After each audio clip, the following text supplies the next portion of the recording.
Bismillahirrahmanirrahim. In the name of God, the most beneficent, the most merciful. Today's daily random talk is the global economic consequences of the current Middle East conflict and the possible trajectories, considering the likelihood of the expansion of the war between United States, Israel and Iran, which started on the 28th of February by the execution and subsequent martyrdom of the Iranian Supreme Leader Ayatollah Ali Khamenei, who was buried uh, recently, and subsequent to his funeral, the escalation of the conflict and the collapse of the comprehensive of the memorandum of understanding to reach a comprehensive peace agreement, which has collapsed completely over the provocation of Oman by creating the northern corridor. The Strait of Hormuz was to be under the control of Iran for 90 days, toll free.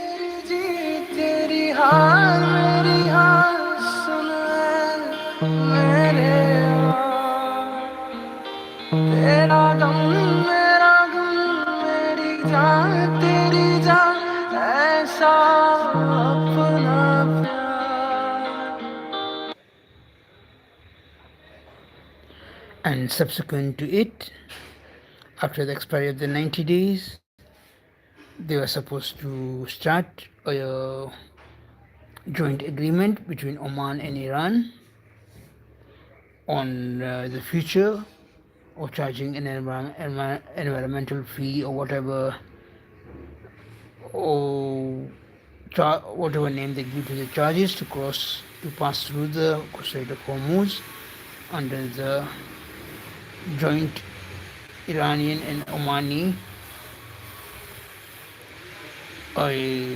control, as the Strait of Hormuz passes through the sovereign territorial waters of both Iran and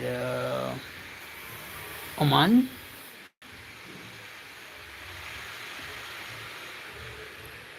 However, Iran unilaterally, without consultation with Iran, opened up the Sultan of Oman gave a decree that the northern route they created, and which they said you can pass your vessels free. However, that was not supposed to be done. It was a deliberate provocation move by Oman, which proved the Omani credentials as mediators are hollow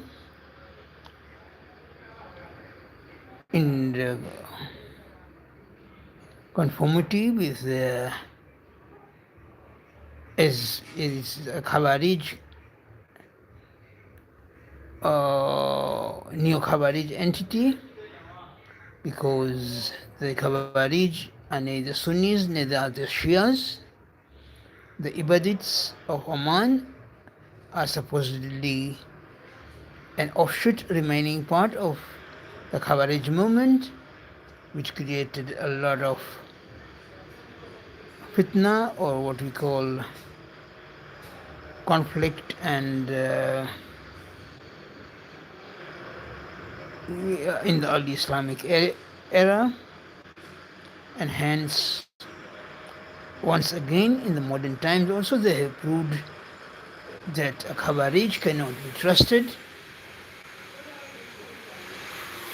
It is said, this came to that, however, The conflict continues and will continue. Now, I believe this is the only path forward, it looks like. The United States, for the past almost 10 days, has been continually bombing Iran. Iran has also fired ballistic missiles to Gulf countries where American bases are, and American casualties have started also. It's unfortunate. However, this is about the global economic consequences, which means the oil prices are likely to shoot up. The full-scale war is also starting, as I understand. The Hezbollah in southern Lebanon has been given the green light to continue the fight, the full fight against Israel in the northern Israel. The Houthis have also joined the fight, and they're blocking the Red Sea access to the Suez Canal. The militia in Iraq, who are aligned to Iran, are also likely to start shooting at the American base in Iraq and destabilize the oil flow from Iraq. And Strait of Hormuz has been declared a battlefield by Iran, although US President Trump says they're in control of the Strait of Hormuz. But it seems to be seen whether they are able to ensure safe passage to each and every vessel at the same level of activity to pass through the Strait of Hormuz for at least the next 30 days. Making claims is easy, but ensuring that the claim is followed up is not easy, because the United States of America does not have any borders in the Strait of Hormuz. Yes, they have a military presence, but they can escort vessels through the Strait of Hormuz, which will be attacked by Iran, and even one to get hit by anti-ship missiles, and the oil gets spilled, or the goods get damaged, or the ship sink, which means the cost of passing through the strait is too high, insurance premiums are skyrocketing, and the cost of using the Strait of Hormuz is going to be extremely high.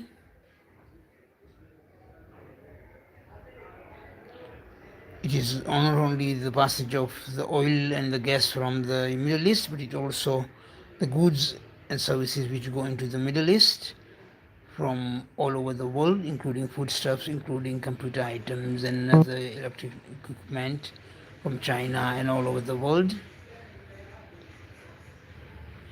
So each and every country which used to export to the United Arab Emirates, Saudi Arabia, Bahrain, Kuwait, Qatar, is going to be affected. Oman also.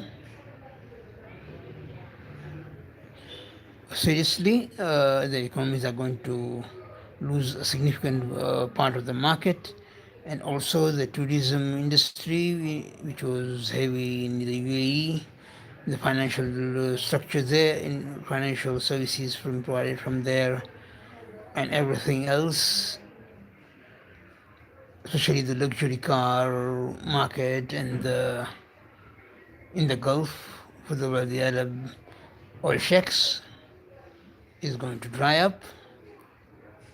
So all countries which used to export, provide services, and there are countries like Philippines, Indonesia, India, Pakistan, Nepal, whose workers, Bangladesh also, whose nationals used to work in the UAE, Saudi Arabia, Qatar, Kuwait, Oman, Bahrain, do not have money remittances to send to their home countries, which means the balance of payments of those countries is going to be adversely affected, and the families back home are going to be suffering, and they will not have a steady source of income as economic activity is paralyzed in those Arabian Gulf countries. It is really sad. Uh, all that will be affecting countries which are not even remotely affected by the Strait of Hormuz, the higher oil and gas prices, and the other commodity prices increasing. It means that there is less uh, amount of money available for other consumable items. According to my information, China's uh, what do you call retail consumption has shrunk by more than 37% in the last quarter or since the beginning of the year, which will bring the significant dent on its economy. Even if it's able to buy the oil cheaply, because it cannot sell, its factories are full, its industrial production, everybody is holding on to money and not buying goods produced in China, Taiwan, Indonesia, Thailand, Vietnam, and all the countries of basically all over Asia and Europe. All the economies are contracting due to people holding on to money or not having. Do you spend on necessities or do you spend on uh, wants? So everybody is trying to push up the wants, including postponing buying vehicles. So countries like Japan will suffer. Even the US will suffer because it will not be able to produce, sell its services and industrial goods. Europe will suffer. All the economies are really going to suffer and are suffering. This war, this conflict needs to be resolved as soon as possible. And the US is heading for midterm elections. Israel is also heading for elections. It's going to be really serious. As the attention of the politicians go towards getting re-elected, and if the war continues, Iran is threatened to go into other theaters of war where US has little experience, which could mean anything. It could be striking US bases wherever the missiles can reach. So really, this is something that the United States did a miscalculation. It should have simply told Oman, hold on, negotiate with Iran, and then agree jointly what we are going to do about the Strait of Hormuz and the safe passage through the Strait of Hormuz. Instead, they said because oil tankers passing through the northern corridor of Oman was attacked, they attacked Iran. So now it's going to be a really serious thing. US President Trump needs to smell the coffee. His party is likely to lose, the Republicans, significantly should the war exceed another it goes by the end of July, and if the casualties of US servicemen increase throughout the region and beyond, it's going to be really tough. The global economy will contract, and it will become like a global financial crisis of 2007, 2008, because all these Gulf countries also, the petrol revenues, oil, gas revenues are going to reduce, People's strategic oil reserves are at a significantly low. Even the US consumer has to buy, even though it is the biggest producer of petroleum, it still needs to. Consumers have to buy the oil at global market prices, and which are increasing. So really, the whole world is suffering because of the United States president being aggressive and being more trigger happy. You cannot really project strength in this situation. You need to de escalate and agree on a joint regional peace agreement, a comprehensive peace agreement, including all the countries of the Gulf, including Iraq, Syria, Lebanon, Jordan, Turkey, and possibly Egypt also, and Iran, and Israel also, to, to see the reality and go to a peaceful settlement. Otherwise, we'll be lucky to go into 2027, because should China and Russia also join the war, or North Korea also, because we start firing the nuclear weapons, we are going to be annihilated. The whole world is going to be annihilated. It's not only Iran which will be annihilated. So let us ensure that this does not reach that level. Russia could nuke Ukraine, and the whole of Europe and the United Kingdom, for the support of Ukraine. By just opening another front, China could do whatever it wants to do for Taiwan. North Korea could move into South Korea, and it's a world war we're talking about. And the world comes to an end as we know it. I mean, no one is going to come out a victor because of the nuclear dust which will be there in the air, in our ecological systems. All the oceans will be contaminated, and we will all die. Even the Americans and the Canadians, they cannot, AI is not going to help them when there's nuclear dust flying all over the world and all over the water bodies, the fish dying, and the whole environmental system, the ecological system, which is codependent and interconnected, will all be destroyed, and the whole global economy, irrespective of whether you are a technologically advanced country or a backward country like Kenya and the other African countries, we will all suffer, and we will all be annihilated, whether we like it or not. So let us, for the betterment of the human race, let us work on a comprehensive peace agreement for the Middle East and be reasonable and civilized people. Let us not get involved in other regions'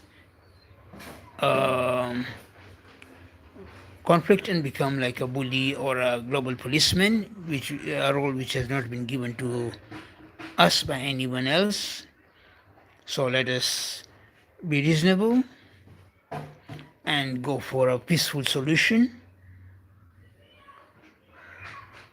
and we have our global economy pushing on. All right, thank you.